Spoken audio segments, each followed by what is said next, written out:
سارے تعلق رب سے جوڑو، کر دے گا وہ نظر کرم۔ الحمد لله نحمده ونستعينه ونستغفره ونؤمن به ونتوكل عليه ونعوذ بالله من شرور أنفسنا ومن سيئات أعمالنا، من يهده الله فلا مضل له ومن يضلله فلا هادي له، وأشهد أن لا إله إلا الله وحده لا شريك له، وأشهد أن سيدنا ومولانا محمدا عبده ورسوله. أما بعد فأعوذ بالله من الشيطان الرجيم. بسم الله الرحمن الرحيم. إن الذين آمنوا والذين هادوا والصابئين والنصارى والمجوس والذين أشركوا إن الله يفصل بينهم يوم القيامة إن الله على كل شيء شهيد. ألم تر أن الله يسجد له من في السماوات ومن في الأرض والشمس والقمر والنجوم والجبال والشجر والدواب وكثير من الناس وكثير حق عليه العذاب ومن يهن الله فما له من مكرم إن الله يفعل ما يشاء. هذان خصمان اختصموا في ربهم فالذين كفروا قطعت لهم ثياب من نار يصب من فوق رؤوسهم الحميم يصهر به ما في بطونهم والجلود ولهم مقامع من حديد كلما أرادوا أن يخرجوا منها من غم أعيدوا فيها وذوقوا عذاب الحريق.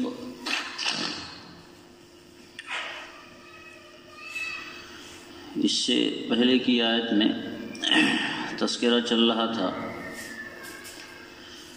کہ کفار و مشرکین اس کی تمنا کرتے تھے کہ نعوذ باللہ آقا صلی اللہ علیہ وسلم کے ساتھ کچھ ہو جائے، کوئی مصیبت آ جائے، کسی طرح کی کوئی بات ہو جائے، اللہ تعالیٰ کی جو مدد ہوتی ہے وہ مدد ان کے ساتھ بند ہو جائے.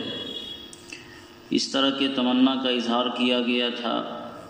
تو اللہ تعالیٰ نے اس کا جواب دیا کہ نبی علیہ الصلاۃ والسلام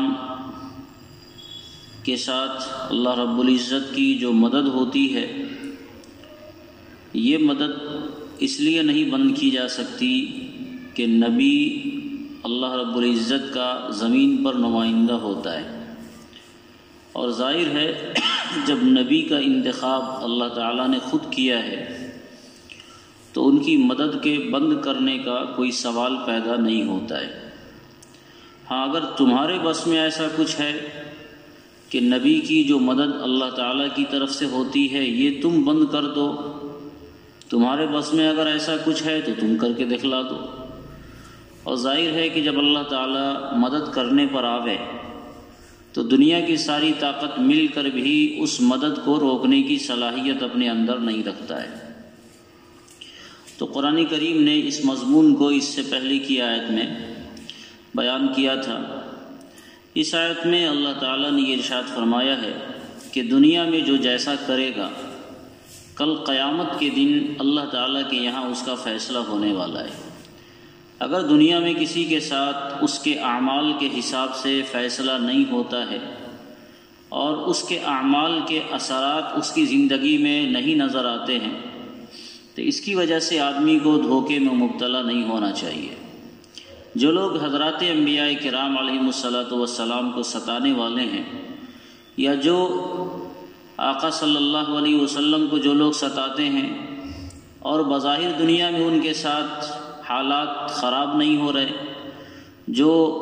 جن چیزوں سے ڈرایا جاتا ہے وہ چیزیں ان کے اوپر ظاہر نہیں ہوتی ہیں، تو ان کو اس کی وجہ سے بے خوف ہونے کی ضرورت نہیں ہے کہ ہم صحیح پر ہیں. آدمی اس معاملے میں عام طور سے دھوکہ کھا جاتا ہے. جب کوئی آدمی برا کر رہا ہوتا ہے اور برا کرتے ہوئے اللہ تعالیٰ کی طرف سے اس کی گرفت نہیں ہوتی ہے اور اس کے زندگی کے معمولات عام معمول کے مطابق چل ہی رہے ہوتے ہیں تو اس کو یہ گمان ہونے لگتا ہے کہ اگر ہم غلط ہوتے تو ہمارے ساتھ کوئی دوسرا واقعہ پیش کیوں نہیں آ گیا؟ ہم اگر غلط ہیں تو اللہ تعالیٰ کی طرف سے ہماری گرفت کیوں نہیں ہوئی؟ قرآن کریم نے اس آیت میں اس غلط فہمی کو دور کیا کہ یہ دنیا دارالجزا نہیں ہے، یہ دنیا فیصلے کی جگہ نہیں ہے۔ یوم الفصل اللہ تعالیٰ نے متعین کر رکھا ہے۔ اگر کوئی غلط ہے تو اس کی غلطی کی سزا دنیا میں ملے یہ کوئی ضروری نہیں ہے، کل قیامت کے دن اللہ رب العزت کے یہاں اس کی غلطی کے بارے میں فیصلہ کیا جائے گا اور اس کو سزائیں ملیں گی۔ اس لیے ایسے لوگوں کو بے خوف ہونے کی ضرورت نہیں ہے کہ ہمارا کوئی کچھ نہیں کر سکا، ہم سب کچھ کرتے رہے مگر ہمارا ذرہ برابر بھی کچھ نہیں ہوا، اس کا مطلب ہم بہت اچھے ہیں۔ ایسے لوگوں کو بے خوف ہونے کی ضرورت نہیں بلکہ اور زیادہ ڈرنے کی ضرورت ہے کہ ہماری غلطی پر بھی ہماری تنبیہ نہیں کی گئی، اس کا مطلب ہماری رسی کو ڈھیلا تو نہیں کر دیا گیا ہے، اور ایسا تو نہیں ہے کہ اچانک ہماری گرفت ہوگی اور مضبوط گرفت ہوگی اس مچھلی کی طرح جس کی رسی کو ڈھیلا چھوڑ دیا جاتا ہے۔ اللہ تعالیٰ نے ارشاد فرمایا ان الذین آمنوا، بے شک جو لوگ ایمان لائے، والذین ہادوا، اور جو لوگ یہودی ہیں، والصابئین، اور صابئین، والنصارى، اور نصارى، والمجوس، اور مجوس، والذین اشرکوا، اور جنہوں نے اللہ کے ساتھ شرک کیا، ان اللہ یفصل بینہم یوم القیامہ، ان سب کے درمیان اللہ تعالیٰ قیامت کے دن فیصلہ فرمائے گا۔ ان اللہ علی کل شیء شہید، بے شک اللہ تعالیٰ ہر چیز کے اوپر گواہ ہیں، چاہے وہ اچھے اعمال کرنے والے ہوں جیسے ایمان والے، یا برے اعمال کرنے والے ہوں، اللہ کے فرما بردار بندے ہوں یا اللہ کے نافرمان بندے ہوں۔ انسانیت کی تقسیم اسی بنیاد پر اللہ تعالیٰ نے کی ہے کہ انسان یا تو اللہ کا فرما بردار ہے یا اللہ کا نافرمان ہے۔ اس کے علاوہ تقسیم کے جو اور طریقے دنیا کے اندر رائج ہیں وہ طریقہ فطرت کے اوپر مبنی نہیں ہو سکتا ہے۔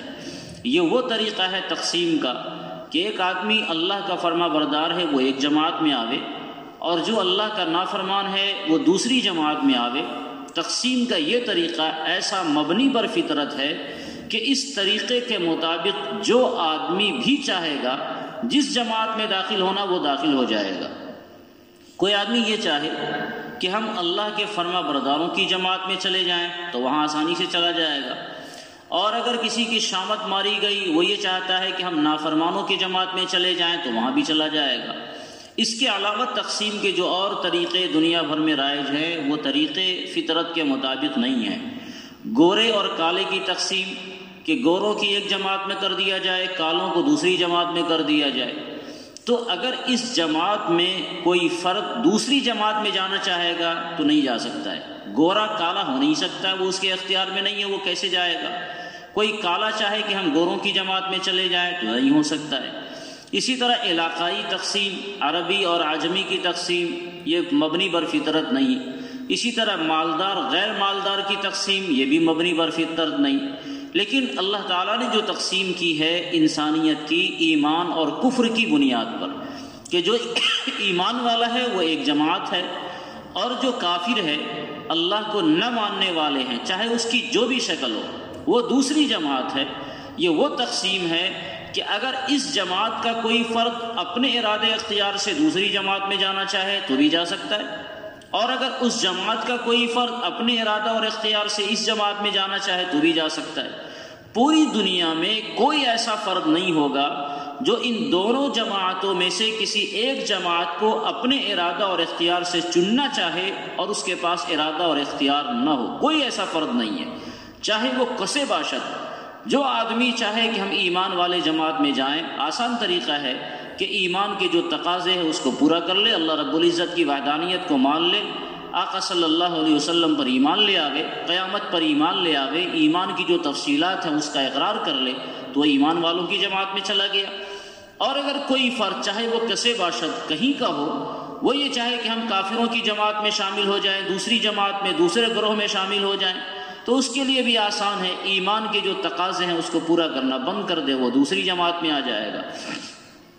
تو یہ جو جماعت کی تقسیم ہے یہ تقسیم مبنی پر فطرت ہے، اور اسی جماعت کے بارے میں اللہ تعالیٰ نے ارشاد فرمایا کہ دو جماعتیں ہیں، ایک جماعت ایمان والوں کی اور دوسری جماعت ہے غیر ایمان والوں کی۔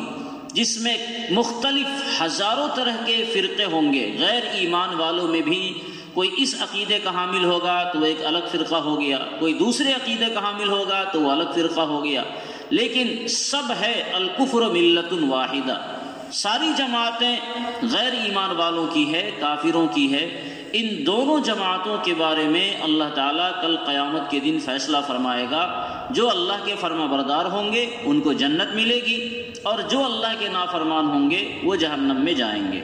غیر ایمان والی جماعتوں میں اللہ تعالیٰ نے کئی جماعتوں کو شمار کیا ہے یہاں پر، جو اس زمانے میں تھے. اس زمانے کے علاوہ آج کے زمانے میں بھی مختلف ناموں سے پائے جانے والی غیر ایمان والی جتنی جماعتیں ہیں وہ سب اسی دوسری جماعت کے اندر داخل ہیں. اس میں ہے الذین ہادو، یہودی لوگ جو اہل کتاب تھے اور حضرت موسیٰ علیہ السلام پر ایمان کا دعویٰ کرتے تھے.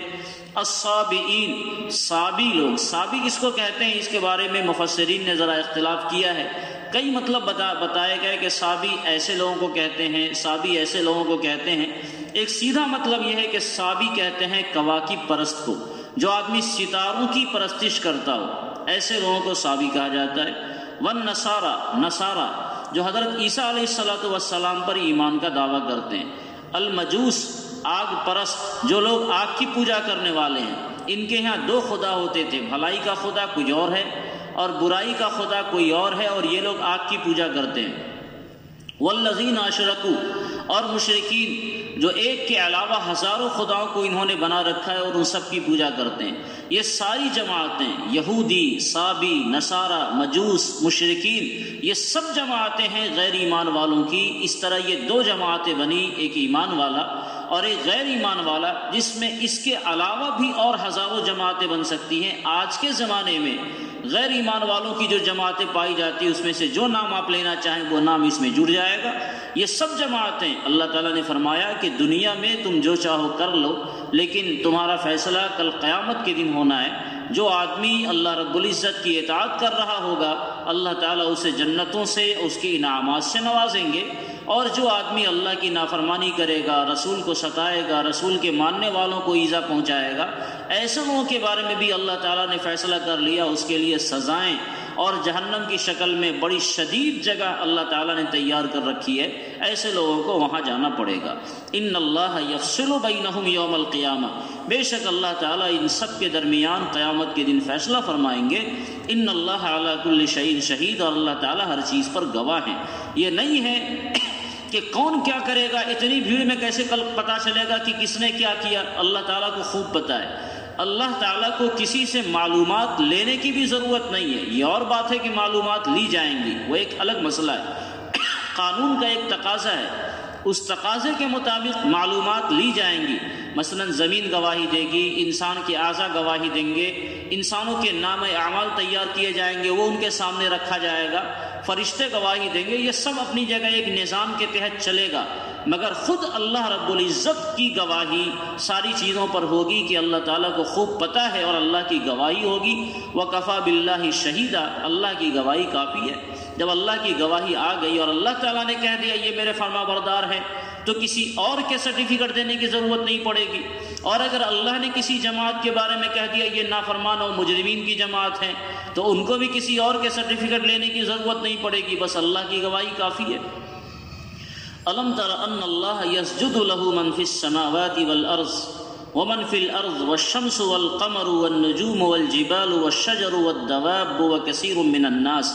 اب اللہ تعالیٰ نے انسانوں کو نیکیوں پر ابھارنے کے لیے مثال دیا ہے، اور بڑی عجیب بات فرمائی. اللہ تعالیٰ نے فرمایا کہ کائنات میں جو بھی چیزیں ہیں وہ سب کے سب اللہ کی فرما برداری کرتی ہیں، اور باضابطہ اللہ نے نام لیا. الم تر ان اللہ یسجد لہ، کیا تم نے نہیں دیکھا کہ اللہ تعالیٰ کی اطاعت کرتی ہیں من فی السماوات، وہ ساری چیزیں جو آسمان میں ہیں، ومن فی الارض، اور وہ چیزیں جو زمین کے اندر ہیں. آسمان کی تمام مخلوقات، زمین کی تمام مخلوقات، والشمس، اور اس کے علاوہ سورج جو اتنا بڑا گولا نظر آ رہا ہے جو پوری دنیا کو روشن کیے ہوا ہے، والقمر، چاند جس کی روشنی سے پورا عالم بالکل منور بنا ہوا ہے، والنجوم جو آسمان کو بالکل اپنی روشنیوں سے جگمگا رکھا ہے، اسے مزین کر رکھا ہے، والجبال جس نے پہاڑوں کو، وہ پہاڑ جس نے زمینوں کو سنبھال رکھا ہے، والشجر والدواب، اور یہ درخت جو انسانوں کے کاموں کے لیے بنائے گئے، والدواب چوپائے جو انسانوں کے کاموں کے لیے بنائے گئے۔ اللہ رب ذوالجلال انسانوں کو مخاطب کر کے فرماتا ہے کہ اے لوگو، کیا تم نہیں دیکھتے کہ کائنات کی یہ تمام چیزیں، آسمان کی بھی ساری مخلوق اور زمین کی بھی ساری مخلوق اور تمہارے نظر آنے والی جو بڑی بڑی مخلوقات ہیں، سورج ہے، چاند ہے، ستارے ہیں، پہاڑ ہیں، درخت ہیں، چوپائے ہیں، یہ سب کے سب اللہ رب العزت کی اطاعت کرتے ہیں اور فرما برداری کرتے ہیں۔ اور اس کے علاوہ وَكَثِيرٌ مِّنَ النَّاسِ، ایسا نہیں کہ انسانوں میں سارے کے سارے ناشکرا اور نافرمان ہیں، ایسا نہیں ہے، بلکہ لوگوں میں بھی بہت سے وہ لوگ ہیں جو اللہ کی اطاعت کرتے ہیں۔ یہ اور بات ہے کہ لوگوں میں دو جماعت بن گئی، ایک ایمان والوں کی اور ایک مجرمین کی، لیکن ظاہر ہے جو ایمان والے ہیں وہ اللہ کی اطاعت کرنے والے ہیں۔ تو اس طرح ساری کائنات مل کر اللہ رب العزت کی اطاعت کرتی ہے، اور انسانوں میں بھی ایک بڑی جماعت ہے جو اللہ تعالیٰ کی اطاعت کرنے والی ہے۔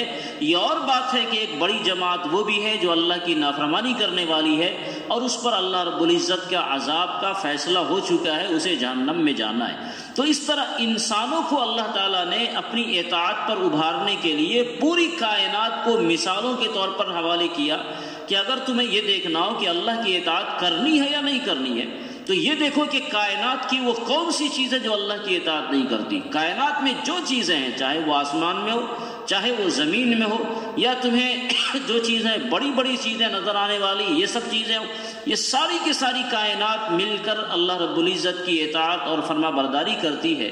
تو اے انسانوں، تمہیں کیا ہو گیا کہ تم اللہ کی نافرمانی کر رہے ہو؟ تمہیں آخر عقل و شعور اللہ تعالیٰ نے عطا کیا ہے، ان چیزوں کو تو عقل شعور انسان کے مقابلے میں تھوڑا دیا گیا، تب بھی یہ چیزیں اللہ کی اطاعت اور فرما برداری کریں، ذرہ برابر نافرمانی نہ کریں۔ لیکن اے لوگوں، تمہیں تو عقل و شعور کو انتہائی کامل طور پر عطا کیا گیا تھا، پختہ عقل و شعور دیا گیا تھا، اس کے باوجود تم اللہ کی نافرمانی کرو، یہ بات بظاہر سمجھ میں نہیں آتی۔ اللہ تعالیٰ کی یہ چیزیں اطاعت کرتی ہیں، اس کے دو طریقے ہو سکتے ہیں۔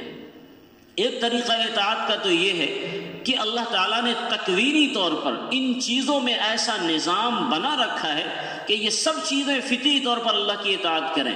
مثلا سورج کو اللہ نے پابند بنا دیا، چاند کو اللہ نے پابند بنا دیا، درخت کو اللہ نے پابند بنا دیا، جس کو تکوینی نظام کہا جاتا ہے۔ اللہ تعالیٰ کا ایک حکم ہے، اس حکم کے تابع ساری کائنات ہے، اور اس حکم سے ذرہ برابر بھی کوئی انحراف نہیں کر سکتا، اس میں اس کے ارادے کا، اختیار کا کوئی دخل نہیں ہوتا ہے۔ یہ تکوینی نظام کہلاتا ہے۔ اگر تکوینی نظام کو دیکھا جائے تو اس اعتبار سے پوری کائنات میں ہر چیزیں، حتیٰ کہ تمام انسان بھی اللہ تعالیٰ کی اطاعت کر رہی ہیں۔ کائنات کی ساری چیزیں تو اطاعت کرتی ہی کرتی ہے، خود انسان بھی تکوینی طور پر اللہ رب العزت کی ہمہ وقت اطاعت کرتا ہے، چاہے وہ کوئی بھی انسان ہو، بڑا سے بڑا ایمان والا ہو یا بڑا سے بڑا کافر اور مشرک ہو، وہ بھی مستقل اللہ تعالیٰ کی اطاعت پر تکوینی طور پر مجبور ہے، اور اس کے بغیر اسے کوئی چارہ کار نہیں ہے، وہ چاہ کر بھی اللہ کی نافرمانی نہیں کر سکتا ہے۔ کیسے اطاعت کرتی ہیں؟ ایک دو مثالوں سے اس کو سمجھیے کہ جیسے انسان کا ایک نظام ہے، اللہ تعالیٰ نے انسان کا ایک نظام بنایا، انسان کے اپنے ارادہ اور اختیار کے علاوہ جو چیزیں انسانوں میں غیر اختیاری ہیں وہ اللہ تعالیٰ کی اطاعت کی پابند ہیں۔ مثلا انسان جب پیدا ہوتا ہے تو چھوٹا بچہ ہوتا ہے، اس کے بعد اللہ تعالیٰ کے حکم سے وہ بڑھتا ہے۔ انسانوں پر اللہ کے احکام تکوینی طور پر نافذ ہے کہ آپ کو 10 سال کی عمر میں اتنا بڑا ہونا ہے، 20 سال کی عمر میں اتنا بڑا ہونا ہے، 30 سال کی عمر میں اتنا بڑا ہونا ہے، اور پھر 40-50 سال کی عمر میں آپ کو موت آ جانی ہے۔ یہ اللہ رب العزت کا وہ تکوینی نظام ہے جس سے کوئی فرد بشر، چاہے بڑا سے بڑا مجرم ہو، چاہے بڑا سے بڑا مومن ہو، کوئی فرد بشر اس سے مستثنا نہیں ہے۔ کوئی بھی آدمی اپنی ماں کے پیٹ سے دنیا میں آتا ہے، اس میں ارادے کا کوئی دخل نہیں ہوتا۔ اللہ کا ایک نظام ہے جس کے تحت انسان مجبور ہے، وہ نہ بھی چاہے تو بھی اللہ نے جو وقت طے کر رکھا ہے اس وقت کے مطابق وہ دنیا میں ماں کے پیٹ سے آئے گا۔ پھر اس کے بعد اس کی زندگی کے بڑھنے کا، پلنے کا، نشو و نما کا جو مسئلہ ہے، انسان کے ہاتھ پاؤں بڑھ رہے ہیں، انسان کے اعضاء بڑھتے ہیں، انسان کے اعضاء میں پختگی آتی ہے، بدن کا ایک نظام ہے، آنکھ دیکھنے کا کام کرتی ہے، کان سننے کا کام کرتی ہے، ہاتھ پکڑنے کا کام کرتا ہے، اس کے دوسرے اعضاء، ان سب پر اللہ رب العزت کا تکوینی نظام ہے جس نظام کے تحت یہ چیزیں یہ کام کر رہی ہے۔ مثلا اس کے بدن بڑھتے ہیں، اب اگر بدن میں ہاتھ چاہے کہ ہم 1 سال نہ بڑھیں، چھوٹا ہو جائیں، ایک ہاتھ چاہے اور اگلے سال اس طرح ایک ہاتھ اس کا چھوٹا ہو جائے، دوسرا ہاتھ بڑا ہو جائے، یہ نہیں ہو سکتا ہے۔ اس کی دانت مثال کے طور پر چاہے کہ ہم جیسے ہاتھ بڑھتا ویسے ہی بڑھتے رہیں اور انسان کا دانت ہاتھی کے دانت کی طرح ہو جائے، یہ نہیں ہو سکتا ہے۔ اللہ تعالیٰ نے ایک نظام بنایا اور اس نظام کا پابند سب کو بنایا۔ دانت کو بتایا تم کو اتنی مقدار میں بڑھنا ہے تاکہ تم منہ کے اندر ہی رہو، اس سے باہر نہیں آؤ۔ ہاتھ کو اس نے پابند بنایا، تم کو اتنا بڑھنا ہے کہ 1 سے 1.5 فٹ ہو جاؤ۔ پاؤں کو بتایا کہ تم کو اتنا بڑھنا ہے کہ 2.5 سے 3 فٹ ہو جاؤ۔ سب کو اللہ نے ایک نظام کے تابع بنایا، بالوں کو نظام کا تابع بنایا، اس کے ناخن کو نظام کے تابع بنایا۔ پھر مثلا اللہ تعالیٰ نے انسانوں میں کہ آنکھ میں دیکھنے کی صلاحیت رکھی، تو اب آنکھ یہ چاہے کہ اب ہم دیکھنے کا کام بہت کر لیا، تھک گئے، اب ہم دیکھنے کا کام نہ کریں، سننے کا کام ہم سے لیا جائے، یہ نہیں ہو سکتا ہے۔ آنکھ یہ کان یہ چاہے کہ ہم نے سننے کا کام بہت کر لیا، اب دیکھنے کا کام کریں، ظاہر ہے یہ نہیں ہو سکتا ہے۔ تو اللہ تعالیٰ نے خود انسانوں پر جو تکوینی نظام چلا رکھا ہے، اس تکوینی نظام کا ہر انسان بھی پابند ہے۔ زندگی کے آنے سے لے کر موت تک کوئی بھی انسان اس تکوینی نظام سے باہر نہیں ہے۔ کوئی آدمی یہ چاہے کہ ہماری موت آ رہی ہے تو ابھی نہ مرے، 1 گھنٹہ اور مہلت مل جائے، 1 سال اور مہلت مل جائے، اس میں اس کا کوئی ارادہ، کوئی دخل، کوئی اختیار نہیں ہے کہ اس کے ارادے سے اس کی موت ٹل جائے۔ یہ وہ تکوینی نظام ہے جس تکوینی نظام کا پوری کائنات کا ذرہ ذرہ اللہ رب العزت کے حکم کا پابند ہوتا ہے، اور اس میں مشرک ہو یا کافر ہو یا مومن ہو، نبی ہو غیر نبی ہو، ولی ہو غیر ولی ہو، سب کے سب برابر ہے کہ اس تکوینی نظام کے سب پابند ہوتے ہیں۔ ایک نظام تو اللہ رب العزت کا یہ ہے جس کی پابندی پوری کائنات مل کر کر رہی ہے، اور ایک نظام اور ہے جس میں انسان کے ارادے کا اور اس کے اختیار کا دخل ہوتا ہے۔ آدمی چاہے تو وہ کام کرے اور نہیں چاہے تو نہیں کرے۔ یہ جو نظام ہے، اس نظام کا بھی پابند پوری کائنات ہے، اور قرآن کریم نے اسی نظام کی طرف یہاں اشارہ کیا۔ تکوینی نظام کے اندر میں نے بتایا پوری کائنات شریک ہے، کوئی مستثنی نہیں ہے۔ تو اللہ تعالیٰ نے یہاں یہ بتایا کہ ساری کائنات مل کر اللہ تعالیٰ کی اطاعت کرتی ہے۔ انسانوں میں بھی بہت سے لوگ اللہ کی اطاعت کرتے ہیں، مگر بہت سے وہ لوگ ہیں جو اللہ کی نافرمانی کرنے والے ہیں۔ تو اس کا مطلب یہاں جس نظام کی طرف اشارہ کیا جا رہا ہے وہ تکوینی نظام نہیں، بلکہ وہ نظام ہے جس کو اصطلاح میں تشریعی نظام کہا جاتا ہے۔ اللہ کے حکم کا پابند ہونا انسان کے اپنے ارادہ اور اختیار سے۔ انسان یا انسان کے علاوہ غیر انسان، چاہے وہ کوئی بھی ہو، اللہ رب العزت کے حکم کا پابند اپنے ارادہ اور اختیار سے یہ ساری چیزیں ہیں۔ یہ وہ نظام ہے جس کو تشریعی نظام کہا جاتا ہے۔ اور جب اس نظام پر آپ غور کریں گے تو اس نظام میں بھی انسان کے علاوہ ساری چیزیں اپنے ارادہ اور اختیار سے اللہ رب العزت کے حکم کی پابند ہیں۔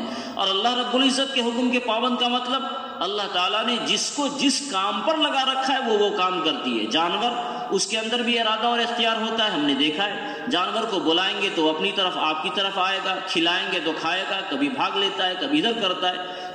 اس کا مطلب جانوروں میں بھی ارادہ اور اختیار ہوتا ہے۔ تو جانور اپنے ارادے سے اللہ رب العزت کے احکام کی پابندی کرتا ہے۔ اللہ تعالیٰ نے اس کو جس کام پر لگایا اس کام کے لیے۔ مثال کے طور پر جانور کو اللہ تعالیٰ نے بعض جانوروں کو پابند کیا کہ تمہیں دودھ دینا ہے، تو وہ جانور اپنے ارادے سے آپ کو دودھ دیتا ہے۔ کبھی ایسا آپ نے نہیں دیکھا ہوگا، اتفاق وہ ایک الگ چیز ہے کہ جانور سے آپ دودھ لینا چاہیں اور وہ ہمیشہ منع کر دے کہ نہیں ہم دودھ نہیں دیں گے آپ کو۔ انسان اسے دودھ لینے کا جو طریقہ ہے اس طریقے کے مطابق اسے تیار کرتا ہے اور وہ بآسانی اپنے تھن کو انسان کے سپرد کر دیتا ہے، آپ دودھ نکال لیں۔ تو جس کو جس کام پر لگایا گیا اس کام پر وہ اللہ تعالیٰ کی پابندی کرتی ہیں، ان کے حکموں کی اپنے ارادے اور اختیار سے۔ اسی طرح جمادات میں، نباتات میں، کائنات کی جتنی چیزیں ہیں ان چیزوں میں غور کریں گے تو بعض چیزوں میں ہمیں تو پتہ چلے گا کہ اس میں ارادہ ہے، اختیار ہے، شعور ہے۔ جانوروں میں شعور ہے، اس کا ادراک روزانہ ہم کرتے ہیں۔ جو نباتات پودے کے قبیل سے اس میں بھی شعور ہوتا ہے، اگر شعور نہیں ہو تو وہ بڑھتا کیسے؟ بعض پودوں کو ہم لوگوں نے بھی دیکھا ہے، آپ نے بھی دیکھا ہوگا، چھو دیا تو وہ اس کا پتا آپس میں بند ہو جاتا ہے، پھر چھوڑ دیا تھوڑی دیر کے بعد وہ کھل جاتا ہے۔ اس کا مطلب یہ ہے کہ اس کے اندر ایک شعور ہے، اور اسی شعور کی وجہ سے وہ کیا کرتا ہے، انسان کی آہٹ پر یا اس کے چھو دینے پر اس کا پتا آپس میں کیا ہو گیا، بند ہو گیا۔ افریقی جنگلوں میں بعض درخت ایسے پائے جاتے ہیں جس کے پتے بڑے بڑے ہوتے ہیں، اور جہاں انسان اس کے قریب گیا اس کا پتا انسان کو اپنی گود میں لیتا ہے اور سمیٹ کے اپنے اندر رکھ لیتا ہے، یہاں تک کہ انسان کی موت آ جاتی ہے۔ تو اس طرح جب آپ نباتات کو دیکھیں گے، پیڑ پودوں کو دیکھیں گے، تو اس سے بھی آپ کو یہ سمجھ میں آئے گا کہ ان چیزوں کے اندر بھی شعور اور احساس کا مادہ ہے۔ اس کے علاوہ جمادات جو پتھر ہیں، درخت جو کیا کہ در و دیوار ہیں، اینٹ پتھر کی چیزیں ہیں، بظاہر ہمارے اور آپ کے اعتبار سے اس میں بظاہر شعور نہ بھی لگے تو بھی قرآن کریم نے یہ بتایا کہ ان چیزوں میں شعور ہے، اور یہ چیزیں اللہ تعالیٰ کی فرما برداری کرتی ہیں اپنے ارادہ اور اختیار سے۔ قرآن کریم نے ایک آیت 24ویں پارے میں ہے، قرآن کریم نے اس میں بیان کیا کہ اللہ تعالیٰ نے جب کائنات کو پیدا کیا تو کائنات کے پیدا کرنے کے بعد ان سب کو کہا، زمین اور آسمان اور اس کی چیزوں کو، کہ تم یا تو اللہ کی فرما برداری کرو جبراً اطاعت کے ساتھ، ارادہ اور اختیار کے ساتھ، یا اللہ کی فرما برداری تم کو کرنا ہے جبراً بغدم جبر کے ساتھ، تمہیں ہر حال میں اللہ کی فرما برداری کرنا ہے۔ تو اللہ تعالیٰ نے اس کا جواب نقل کیا، قالتا اتینا طائعین، کہ زمین و آسمان نے کہا یا اللہ ہم آپ کی فرما برداری طائع بن کر اپنے ارادہ اور اختیار سے آپ کی فرما برداری کرنے والے ہیں، ہمیں جبر و قہر کی کوئی ضرورت نہیں ہے۔ پتہ چلا کہ اس آیت میں اللہ تعالیٰ نے جو کچھ بیان فرمایا ہے اس کا حاصل یہ ہے کہ پوری کائنات ایک تو اللہ رب العزت کے احکام تکوینی کے پابند ہیں، اور اس کے علاوہ اللہ رب العزت نے ان کائنات کو جو شعور اور ادراک دیا، اس شعور اور ادراک کے مطابق اللہ تعالیٰ نے جس کے ذمے جو کام لگایا، یہ پوری کائنات مل کر اللہ تعالیٰ کی اطاعت پر، اس کی فرما برداری پر اپنے آپ کو جھکا ہوا پاتی ہے اور فرما برداری کرتی ہے۔ اور انسان میں بھی بہت سے لوگ ہیں جو اپنے ارادہ اور اختیار سے اللہ تعالیٰ کی فرما برداری کرتے ہیں، لیکن اس کے باوجود بھی اصل جو مضمون کہنا ہے کہ جب ساری کائنات مل کر اور انسانوں کی بھی ایک بڑی جماعت مل کر اللہ تعالیٰ کی فرما برداری اپنے ارادہ اور اختیار سے کرے، تو اے وہ لوگوں جو اللہ کی نافرمانی کرتے، تمہیں کیا ہو گیا؟ تم مٹھی پر جماعت ہو کر اللہ تعالیٰ کی نافرمانی کیوں کر رہے؟ کیوں آخر اللہ تعالیٰ کے عذاب کو مول لے رہے ہو؟ کیوں جہنم کا مستحق بن رہے ہو؟ یہ اصل اللہ تعالیٰ کو پیغام دینا ہے۔ ظاہر ہے جب پوری کائنات کی ساری مخلوقات کو ایک طرف رکھیں، پلس انسانوں کی ایک بڑی جماعت کو ایک طرف رکھیں، یہ سب وہ لوگ ہیں جو اللہ تعالیٰ کی فرما برداری کرتے ہیں ارادے سے، اختیار سے، اپنے شعور اور احساس سے، تو دوسری طرف نافرمانوں کی جو جماعت بنے گی وہ مٹھی پر بن جائے گی۔ بہت قلیل کم تعداد ہوں گے وہ لوگ جو اللہ کی نافرمانی اپنے ارادے اور اختیار سے نہ کرتے ہوں۔ اللہ تعالیٰ نے ان سب کو مخاطب بنا کے کہا کہ اے لوگو، الم تر ان اللہ یسجد لہ من فی السماوات ومن فی الارض، کیا تم نہیں دیکھتے کہ آسمان کی تمام چیزیں، زمین کی تمام چیزیں، والشمس والقمر، سورج اور چاند، والنجوم والجبال، اور ستارے اور پہاڑ، والشجر والدواب، اور درخت اور چوپائے، وکثیر من الناس، اور لوگوں کی بھی ایک بڑی تعداد، یہ سب اللہ تعالیٰ کی اطاعت اور فرما برداری اپنے ارادہ اور اپنے اختیار سے کر رہی ہے، تو پھر تمہیں کیا ہو گیا کہ تم اللہ کی نافرمانی کر رہے ہو؟ قرآن کریم نے کہا وکثیر حق علیہ العذاب، بہت سے وہ لوگ ہیں جو اللہ کی نافرمانی کرتے ہیں، کثیر حق علیہ العذاب، ایسے لوگوں پر اللہ کا عذاب ثابت ہو چکا ہے۔ ومن یہن اللہ فما لہ من مکرم، اور جس کو اللہ تعالیٰ ذلیل کر دے اس کو کوئی عزت دینے والا نہیں ہے۔ جو آدمی اللہ کی نافرمانی پر اپنے آپ کو اتنا پابند بنا لیتا ہے حتیٰ کہ اللہ کی رحمت سے وہ دور ہو جاتا ہے، تب اس کو رحمت الہی بھی اپنے آپ سے دور کر دیتی ہے اور ہدایت اس کے مقدر میں نہیں رہتی۔ یہ لوگ ذلیل ہوتے ہیں، اور ظاہر ہے جب ان کی ذلت کا فیصلہ ہو گیا تو ان کو کوئی عزت دینے والا نہیں ہے۔ اللہ تعالیٰ جو چاہتے ہیں کرتے ہیں۔ ہازان خصمان اختصموا فی ربہم، یہ دو جماعت ہے جو اپنے رب کے بارے میں جھگڑتی ہے، اختلاف کرتی ہے۔ ایک جماعت ایمان والوں کی ہو گئی اور ایک جماعت کافروں کی ہو گئی، یہ دو جماعت بن گئی۔ ایمان والوں کا کہنا ہے اللہ تعالیٰ پر ایمان لانا چاہیے، اطاعت کرنی چاہیے۔ کافروں کا کہنا ہے اللہ تعالیٰ کی بات نہیں ماننی ہے۔ تو تو یہ دو جماعتیں ہو گئی۔ اب اللہ تعالیٰ نے دونوں جماعت کا انجام بتایا، پہلے مجرمین کا انجام بتا رہے ہیں، فالذین کفروا، بس جنہوں نے کفر کیا، قطعت لہم ثیاب من نار، اس کو جہنم کے آگ کا کپڑا اس کے لیے کاٹا جائے گا۔ جو حضرات نافرمانی کرنے والے ہیں، جہنم کے آگ کا لباس اسے پہنایا جائے گا۔ آگ کے لباس کا مطلب جس طرح لباس پورے بدن کو گھیرے ہوا ہوتا ہے، ایسی ہی جہنم کی آگ پورے بدن کو، اس کے وجود کو گھیر رکھی ہوگی، اور ہر طرف سے اس کو جہنم کا عذاب دیا جائے گا۔ اس کے ساتھ یصب من فوق رؤوسہم الحمیم، اس کے سر پر کھولتا ہوا گرم پانی ڈالا جائے گا۔ سر کے اوپر جو گرم پانی ڈالا جائے گا اس کا انجام کیا ہوگا؟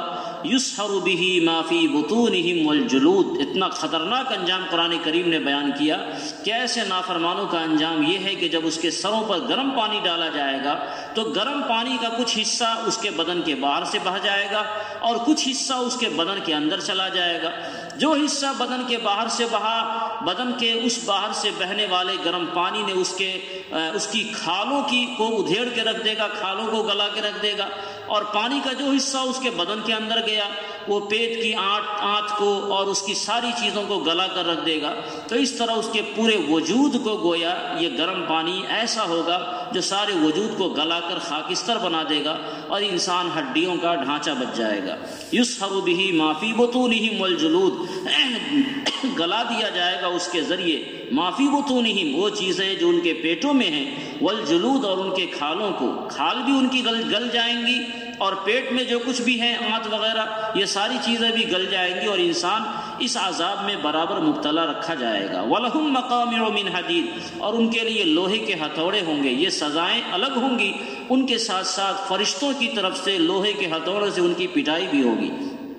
کلما ارادوا ان یخرجوا منها من غم اعیدوا فیها، اس کے بعد اس کا نظارہ کیا ہوگا؟ یہ لوگ جہنم کے اندر جب بلبلا اٹھیں گے اور مارے تکلیف کے یہ جہنم سے باہر ہونا چاہیں گے تو جہنم کے دروازوں پر جو فرشتے ہوں گے وہ ہتھوڑے سے مار مار کر ان کو دوبارہ اندر کر دیں گے۔ یہ بھی شکل ہو سکتی ہے، اور یہ بھی ہوگا کہ جب جہنم کی آگ کی لپٹیں بہت تیز ہوں گی تو یہ جہنم کے نچلے طبقے میں ہوں گے، آگ کی لپٹیں جب اٹھیں گی تو یہ لوگ بھی جہنمی اس آگ کے ساتھ اوپر آئیں گے، اور جب اوپر آئیں گے تو دروازے کے آس پاس پہنچیں گے تو یہ بھاگنے کی وہاں سے کوشش کریں گے، تو وہاں پھر فرشتے تیار ہوں گے جو ہتھوڑوں سے ان کو مار کر پھر نیچے پہنچا دیں گے۔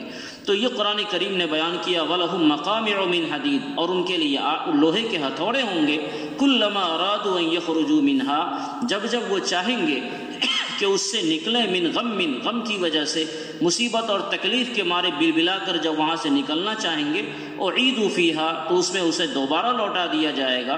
وذوقوا عذاب الحریق، اسے کہا جائے گا جلانے کا یہ عذاب چکھو۔ یہ خطرناک انجام ہے جو مجرمین کے بارے میں قرآن کریم نے بیان کیا، اور اس طرح اللہ تعالیٰ ان چند مٹھی بھر جماعت کو جو پوری کائنات کے مقابلے میں مٹھی بھر کی بھی حیثیت نہیں ہے مگر اللہ تعالیٰ کی نافرمانی کرتی ہے اپنے ارادہ اور اختیار سے، ایسی جماعت کو اللہ تعالیٰ نے کہا کہ اللہ کی نافرمانی کا انجام انتہائی سخت ہوتا ہے، جبکہ اس کی فرما برداری کے لیے اللہ تعالیٰ کی طرف سے بے شمار نعمتیں ہیں جن کا تذکرہ اگلی آیتوں میں آتا ہے۔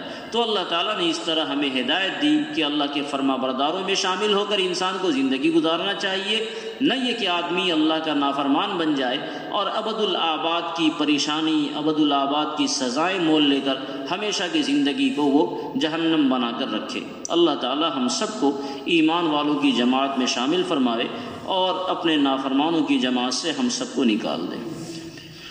اللہم صلی وسلم دائما ابدا علی حبیبک خیر الخلق۔